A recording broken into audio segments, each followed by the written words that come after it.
Wow, okay, so he's basically going to be the main ball carrier there. I guess he got the +1 agility and then +1 in strength and was like, you know what? I guess he's going to be my main ball carrier, and definitely he will be a good one at that, but I wonder, will it be better than having a runner? But I guess sidestep and dodge for him will mean that probably he's going to be receiving the ball. No thrower for this team of the Norse team, and I guess that'll be okay because we'll be facing off against Jonas of Coach Siberius, coming in as the wild card, but definitely going to be a very dangerous one. Has a bunch of loner linemen to come in there, pretty much playing under the radar as it were, but I do believe that even though that they will be playing against lower TV, kind of abusing this little kind of trick, they won't actually be having enough guys here to fight against some of these other teams out there, such as the Norse team right there, because you kind of need linemen that has wrestle, that has kick, and things like that. Whereas as you see here, nobody on this Dark Elf team just really stands out except for maybe the +1 agility and leap player there, diving tackle for that blitzer, and then +1 agility leap with the strip off for that one. I mean, essentially going to be war dancers here. I mean, you might as well have played some Wood Elf team there. So let's go ahead and put them into the brackets here. Let's change all that, and we're going to throw them in there. Don't worry about the rankings here, guys, because there's no seeding at all for this tournament brackets. Go ahead and put the participants in there. There we go. Edit it up here, and that's number 1 here. So again, that will be the Sojourners. I'm totally saying that incorrectly there, I know it. And then he will be playing against here Power Beer. Alright, and that is number 16 there. Edit. Power Beer. Alright. So there we go. Take a look at the standings now. Oh, not standings, but the brackets. There you go. And it's going to hide the rankings. Now this is just the number of game here. And so that will be the first game of that match. And of course, although I do love the Dark Elf teams wherever I may see them, I'm going to have to go with the Norse team. He's definitely going to be putting the hurt on this Dark Elf team, and one has to wonder if he's going to have anybody left here to fight against him. I don't think so. The Norse team will probably just grind up Siberius' Dark Elf team. Probably the only team that the Dark Elf team didn't want to see in the beginning here. So that's going to be too bad. Let's go ahead and check out some more here. Woohoo, baby! The Necromantic team is going to be taking on Lupak's Chaos team, the Bantabus 3.1.2. So let's go ahead and take a quick look at the teams here. Woohoo, baby! He is going to be played by Woohoo Boy. And unfortunately, we don't know too much about this coach here, but we are going to check out his team roster. And so he will have a couple of guys there with that nice little claw ability, the werewolves. He's got that +1 movement, definitely very useful here for that wolf, so that he can run around and use that frenzy ability to the max here. He's got both of them with block, both of them with dodge, even this one sidestep, and this one there with that tackle ability. So it's going to be a very big worry for Lupak's Chaos team. He's going to be facing off against these two very dangerous werewolves, make it to where they are having a bit of a lower armor value. Thankfully, no mighty blow for either of these guys here. But Flesh Golem there with that block even, and also going to have guard with that mighty blow. Very dangerous Flesh Golem, as well as having another one with that block. Whole bunch of zombies here. This one there with the ghoul. Sidestep with that Sure Hands and Blodge ability, probably going to be the main ball carrier here. And a zombie there with the wrestle, tackle. Two guys with 30 players, so definitely going to see some fouls here today. And next, let's go ahead and take a look at the Bantabus 3.1.2.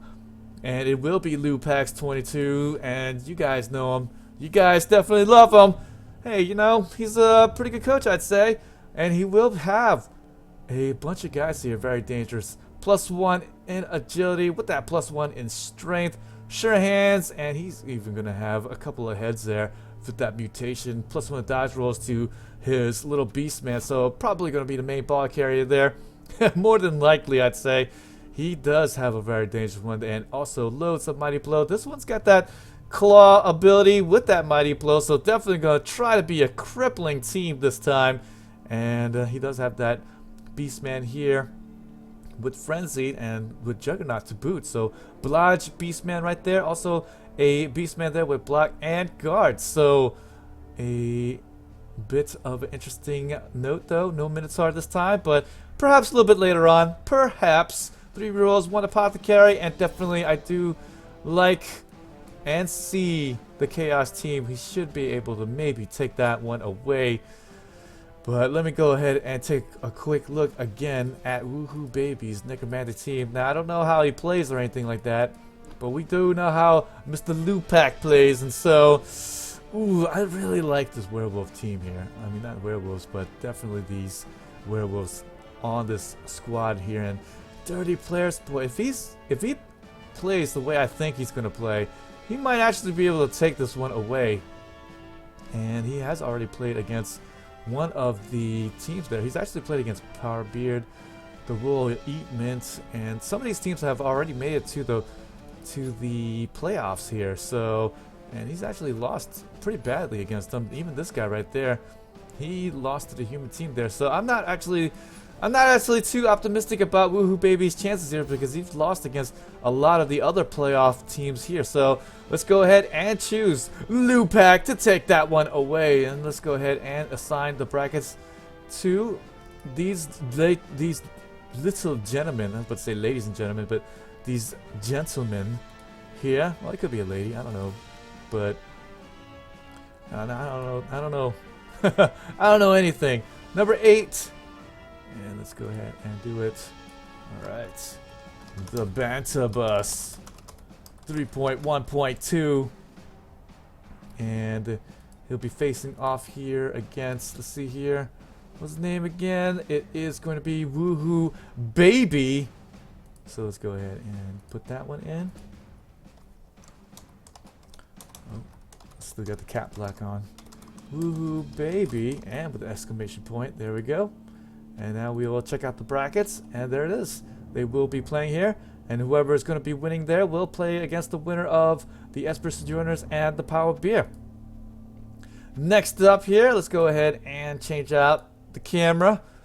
We are going to take a look here at the Wraith Razors, and that is the Lizard team of Ducky. He will be playing against the human team of World Sitars Doom Deskogo Vorchestva. I know I totally mangled that one, but that's all right though, guys. I know you still love me. Wraith. Let's see here. Let's go. Wraith Razors here. All right, where you at? Wraith Razors from Coach Ducky. This time it'll be guiding the Lizard team, hopefully to the championship, and taking this one as well. Maybe a three-peat, a Duck Dynasty. And he is going to be having a cross score. Ooh, he's got block. He's got guard. He's got the dodge, even the break tackle. Wow, so a very dangerous cross score here. And he's definitely going to get in the faces of everybody he's going to be encountering. He's got break tackle with the SARS Goot. Gooted again with the mighty blow. And this one here with the guard. Just about all the SARS's here with the block ability. That is very nice. He went with the mighty blow for this SARS though. So he's foregoing him with the block and getting that mighty blow, and this SARS here with that tackle ability, +1 in agility with the sure, actually not the sure feet. He's got sprint even with that block, so it's probably going to be the main ball carrier there. Diving tackle and sidestep skinks here for the rest of his team. Pretty good stuff. He's actually gotten a lot of good injuries there, or I'd say bad injuries. Was it SARS with -1 of movement allowance? Not a big deal, but the SARS there with the 8 armor value might be a little bit more suspect there, but that's okay. Armor value 8 always holds up, right? And he will be going against Doom Deskogo Vorchestva. I don't know how you say that, but nonetheless, that was my try, and I'd like to see you guys do better. Maybe unless you're naturally gonna be a Russian, then then you got me. He's gonna have guard for that ogre here, and also not 1 but +2 in strength blitzer with that jump up ability, tackle, and mighty blow. Is this human ready, or is he ready? He's gonna be standing alongside his ogre. In fact, he's an ogre himself without the bonehead ability. And the blitzer there with the guard, and another one here with tackle. Definitely going to be extremely useful. And I wonder why he went with tackle here. Usually you get guard for the first skill, but I guess he maybe had leveled him up last and was like, oh, I need tackle. Let's go get tackle, guys. And so that's what he did there. Oblige with the guard. Stand firm for that blitzer with the juggernaut here. That's really nice. Thrower here with a +1 in agility. And not going to be a downer on defense. Going to also have that strip ball as well as having a sure hand. So a pretty good ball handler there. And then he's going to have the kicker with that leader ability here for this thrower. And so he'll have an extra reroll there on top of the 3 that he will gain. He'll have 10 fan factor as well. So pretty interesting that he has put a whole bunch of money in there. But I guess because he wanted to keep the TV down, because anything over 150k gold will add to the team value there. So pretty nice. He's going to just throw it in the fan factor, I guess. Well, actually, the fan factor still adds to the team value. So I don't know. Maybe he's just looking to maybe use it as ballast because, you know, yeah, you put him in there, but then you can always minus it. You lose the money forever, but at least you can kind of change up your team value if necessary. He does have a shadowing lineman with a tackle. That's interesting. He went with shadowing here. So, wow, 2d6.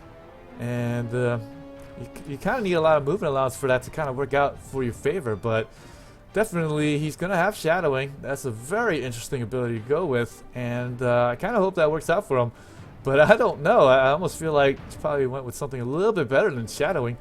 +1 in strength and the frenzy ability here with that wrestle lineman. Catchers, definitely going to be useful here for this human team, and also a dirty player lineman here for World Sitar. And definitely this could be the match of the week right there, and I'm pretty sure both of these guys don't want to see each other in the first bit, right? I mean, gosh, both of these guys pretty strong players, and maybe even too good. Duck, I mean, he's been what, the 2-time champion here back to back, and then the human team of World Sitar maybe wanted to play against somebody else so that he can go a little bit further in the contest, but somebody has to win, and so I mean, I can't deny that this Lizard team, I mean, looks pretty good here. I mean, maybe just a block here a little bit, I would say not as crazy leveled as the human team, but definitely how can you go against Duck's really strong and solid play, right? How are you going to go against it? So we will be choosing the Wraith Razors here today. Although it's going to be a begrudging one because I really want to pick the human team to win the game. But definitely, how can you go against Duck? Let's go ahead and put them in there. Number 4 and 13. So here we go. Number 4. The Wraith Razors of Duck. And what is it here? Let's see here. Number 13. Participants, and then we're gonna have him go in there for Doom. How do you how do you put all that? Doom Deskogo. Okay, Doom Deskogo. All right, and then what's the last bit here? Vorchestva. I think the T might be a little bit silent there. I don't know. Vorchestva. There we go. I think I spelled that one right. Let's double check. Vorchestva. There we go. And then go back to the bracket, and as you can see here, they're in there. And we are going to be taking a quick look there at the next teams here that will be playing against one another. Taking the schedule. Renegades against the Art of War. And both of these guys, I believe, going to be first-time players here. And so definitely going to be a bit of a wonder who's going to take this game. And the Art of War, the undead team of Bright with the 1 instead of the I. And so he will have a mummy there with the grab ability. Both of the mummies with break tackle. Both of them with guard, as well as having a white here with a piling on, as well as a jump up and guard ability. Definitely useful here. When you get the piling on, you can be standing up right away with that jump up ability and be able to take out anyone who's going to be standing next to you.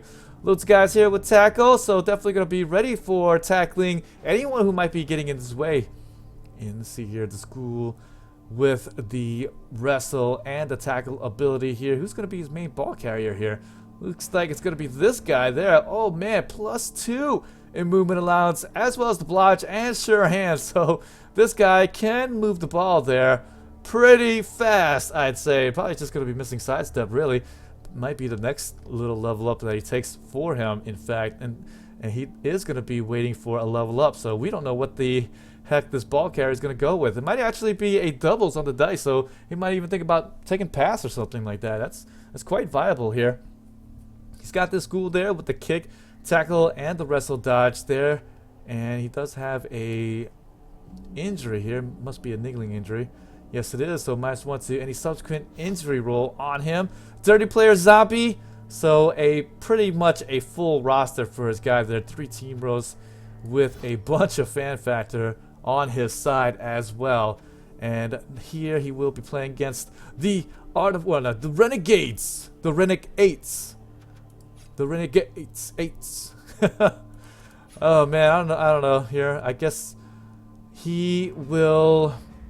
Where is he? Where is he? Am I missing him here? I must have missed him. There he is. The Wood Elf team. Oh boy. Actually, the Undead team has a bunch of guys with tackle even. So this might be the bad one here. It's got multiple block there for the tree, as well as the block ability to there. So pretty good stuff here. Multiple block and also getting that block ability. So if you're going to do lots of extra blocks, might as well have the block ability for him. That's pretty good stuff. And then he's going to have his board dancers.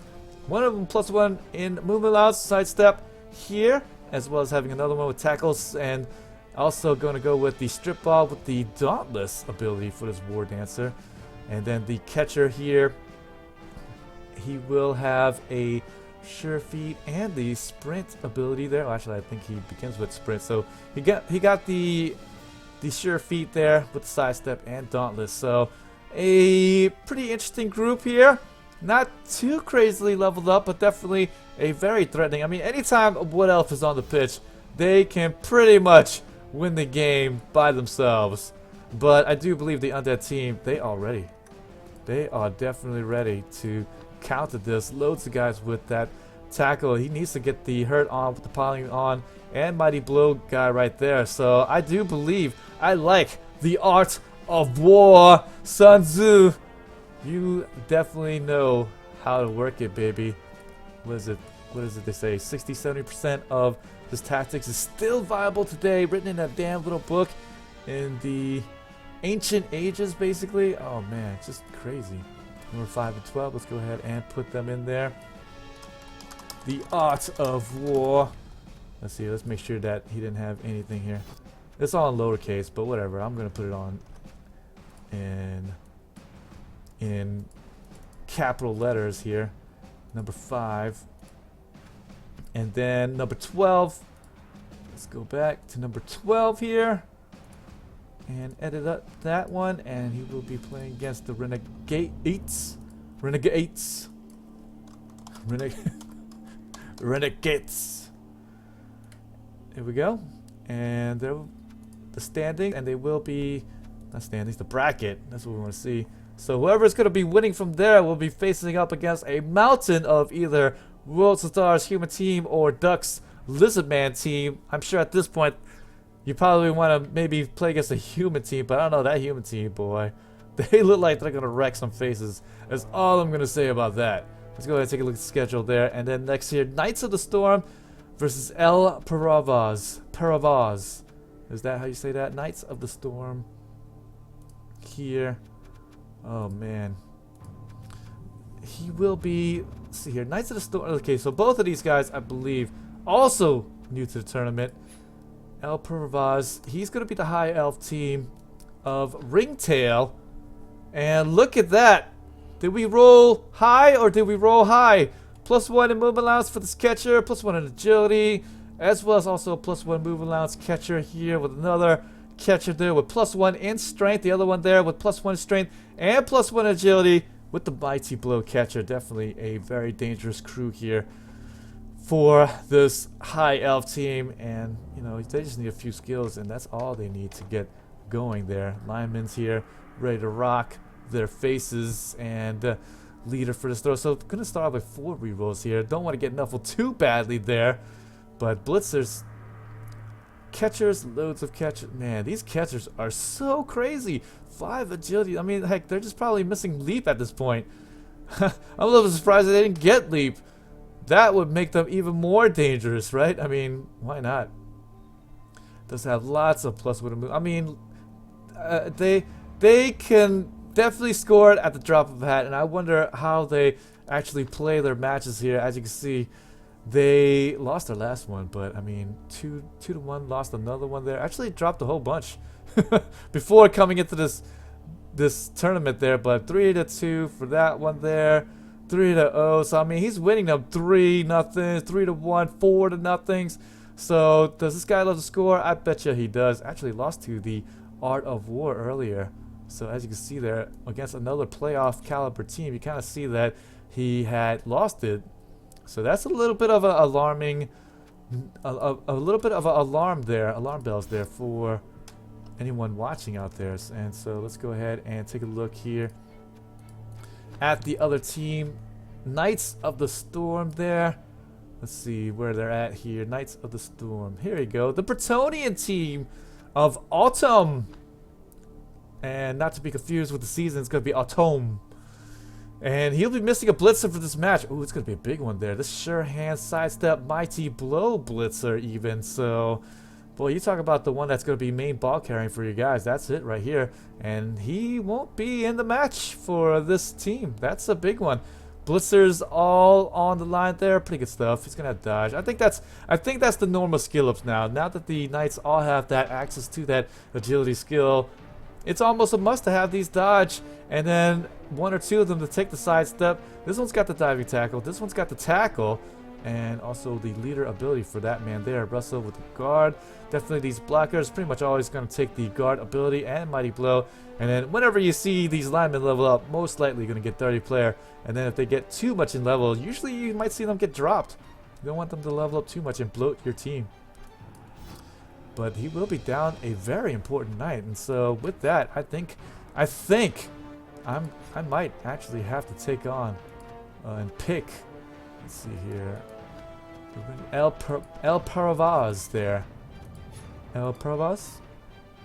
Yes, El Paravaz. So, I mean, you talk about a very dangerous looking team there. +1 agility, +1 strength. This one got the plus strength.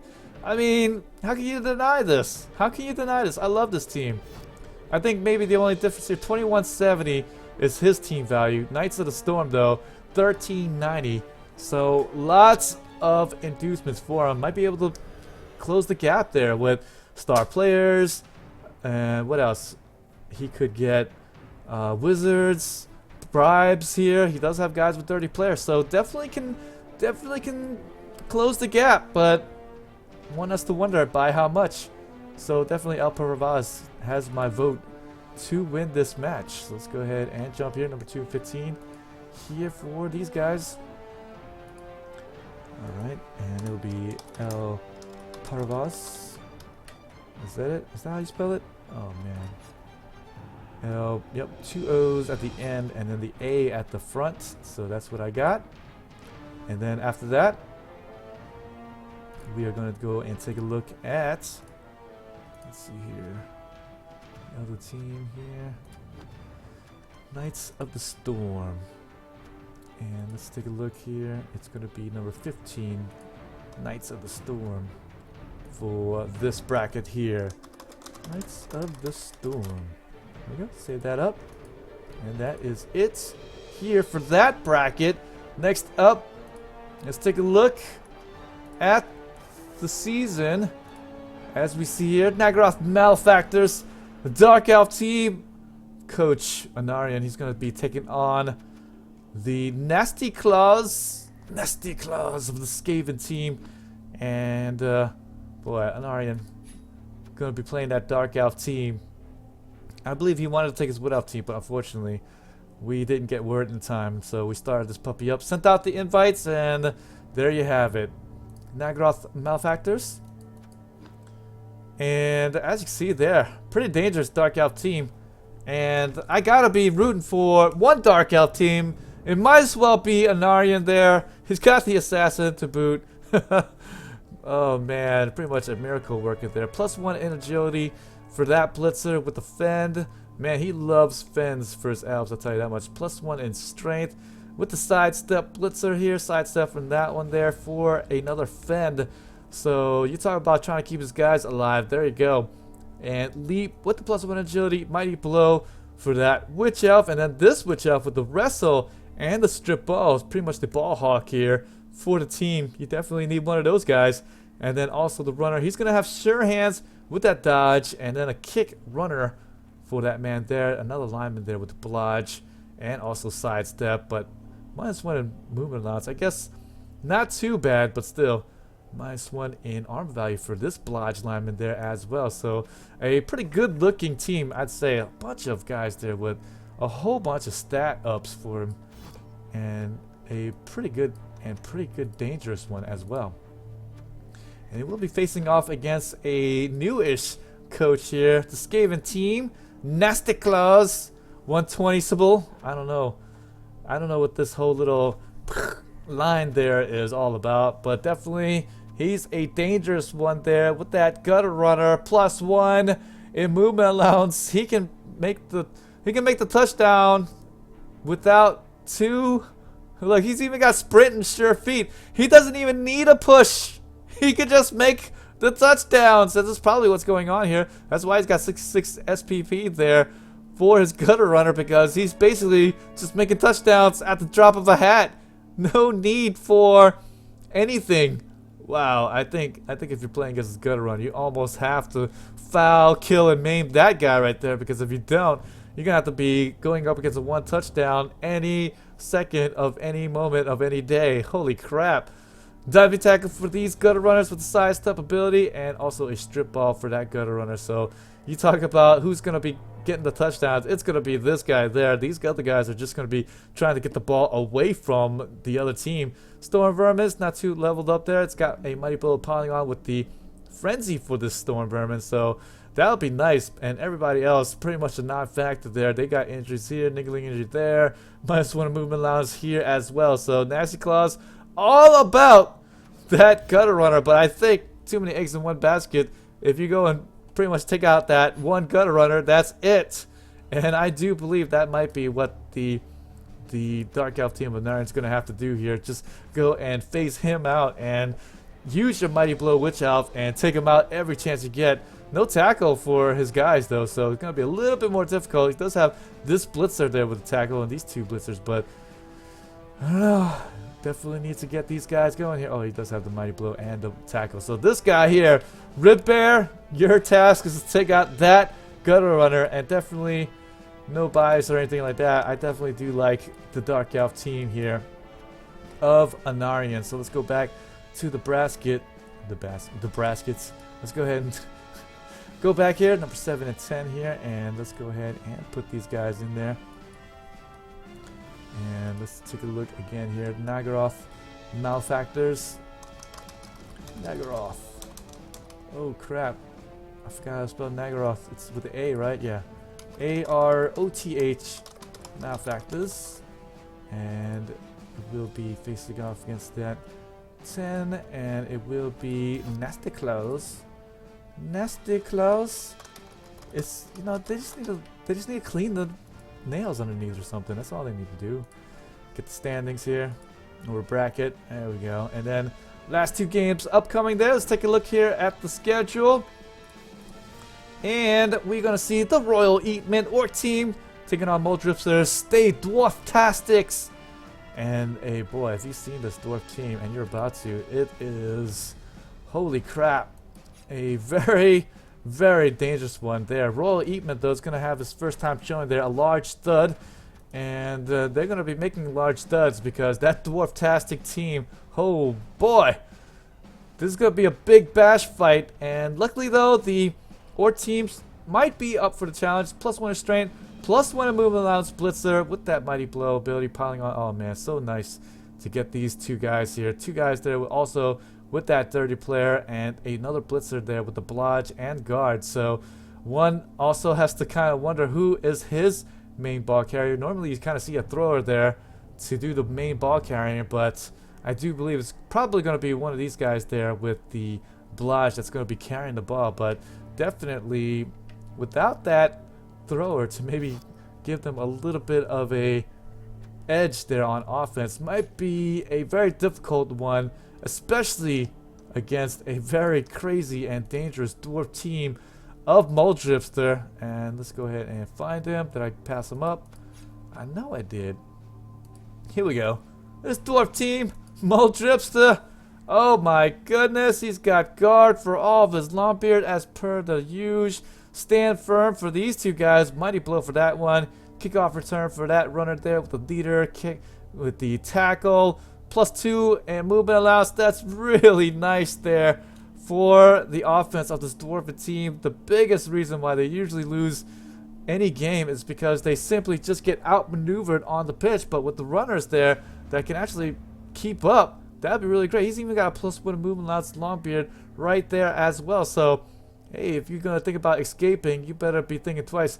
Here's a blitzer there with +1 in agility as well as dodge and stand firm. So pretty good stuff here. He's got guard as well. He might actually be a very dangerous receiver here for these guys to throw to. So better watch out for that. Juggernaut tackle piling on Troll Slayers. Mighty blow. These guys are ready to put the hurt on. You better believe I'll be taking Muldripster's dwarven team. Stay dwarftastic. Oh boy, poor Orc team. I will tell you that much. They're gonna be in for it here. They're definitely gonna be in for it. Number 3 and 4. Oh man, I just don't know. Stay dwarftastic. Well, they're gonna be staying dwarftastic, alright, because what a dangerous team. What a dangerous team indeed.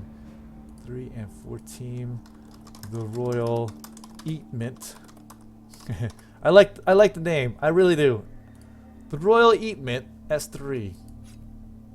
So there we go. That will be that one. And then one last game.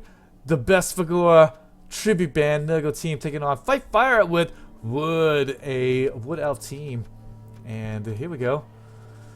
Wood Elf team and Nurgle team. Let's take a look at this Nurgle team. A bleeding hippie. Both of these guys, pretty good coaches, I'd say. And Pescor there with +1 in strength. Sure hands with the 2 heads. Very good there with 3 guards there. Ooh, Nurgle Warriors. They're ready for something there. I'm not exactly sure what, but man, this is a Wood Elf buster because, man, normally you kind of hope for maybe throwing the ball down the pitch, but Nurgles with that, what is that, that fall appearance, and also with the disturbing presence, that's what I'm talking about. -1, and they stack. So watch out for that. As well as having a piece of Nurgle, also with the foul appearance and disturbing presence as well. So pretty good stuff. Stand firm. That's extremely useful for the Beast Nurgle to make the best use of his tentacles, because you stick him on there to somebody and he won't be able to blitz him off. He'll have to knock him down. He's gonna have to use the blitz on him and then hope like crazy he gets the down dice, because otherwise he's just gonna stand there and it's gonna be very difficult to get away from the Beast of Nurgle, especially if you're gonna be a 2 strength personnel. +1 strength and also 2 heads there for this Pestigore, sure hands. So this is gonna be the main ball carrier there, and then a claw mighty blow Pestigore here. More claw and mighty blow for these guys, but claw isn't going to be really too useful here against the Wood Elf team, but definitely that mighty blow is going to be, and they're all going to have that tackle ability as well. So they are ready for a Wood Elf team. Uh-oh. Uh-oh. Well, let's go ahead and take a look at Fight Fire with Wood. Sean 18. Who's Sean 18? I don't know who that guy is. Oh, man. But first, let's go ahead and take a look at this grab skill. And then, look at that. Tree Man. Who told him to get the jump up ability? My goodness. Well, he's got it. And he's got another here, War Dancer, with the tackle. He's got the strip ball. He's got the sidestep with the fend. Definitely going to be very useful here for today's match. Mighty blow with tackle. And he's also going to go with a few loner players there to come up and fuel up his squad there with the catchers there, with the sidestep and guard as well. Boy, I think Nurgle team might be able to take this one out of the Wood Elf hand there. 1540. I think it's going to be down to what inducements we're going to see there against this Nurgle team, and if he can really handle against a Wizard team, and then quite possibly another really good strong star player there for the Wood Elf team. We'll see about that. And let's go ahead and get to the brackets. But for sure, I do like the Nurgle team for that match. And that's really because just lots of guys, the proper guys with the tackle ability. And then also with that, you know, disturbing presence. A very difficult one for the, fight fire with wood. And let's make sure that we're doing it right here. How many O's does he got with it? He's got 4 O's in there. 1, 2, 3, 4. Oh, look at that. It's like I knew. Fight fire with wood. And, oh no. And then Best Vigor tribute band here. Go in there. Best Vigor tribute band. Here we go. But we'll see. We'll see. I don't know too much about the Nurgle player, so I mean, he just might be rubbish, and then he's just gonna completely lose it. But for right now, we're gonna go and stick to our guns there. I mean, just on paper, you kind of see that the Wood Elf team might be in a little bit of trouble there. And there we go. That is gonna be your 16 teams for the Season 3 Cabalvision Champions Cup playoffs. Join me here for all the action. Oh yes, lots of action, I tell you what, because this could be the last time we're going to see 2 wildcard teams in there. We're going to have Khemri and Chaos Dwarves take up the last 2 spots there, so more races to come. But nonetheless, if you haven't already, hit the subscribe button, like my videos. You can check me out on YouTube as well as taking a look at some of the games out there. I won't be putting a lot of Blood Bowl video games, not Blood Bowl video games, but Blood Bowl videos on my channel, but I will be putting some of the better ones out there, and then I'll be able to archive them and show them all out to you. So until then, you can check me out, hit that follow button. This is the VG Purist, and I'll see you guys next time.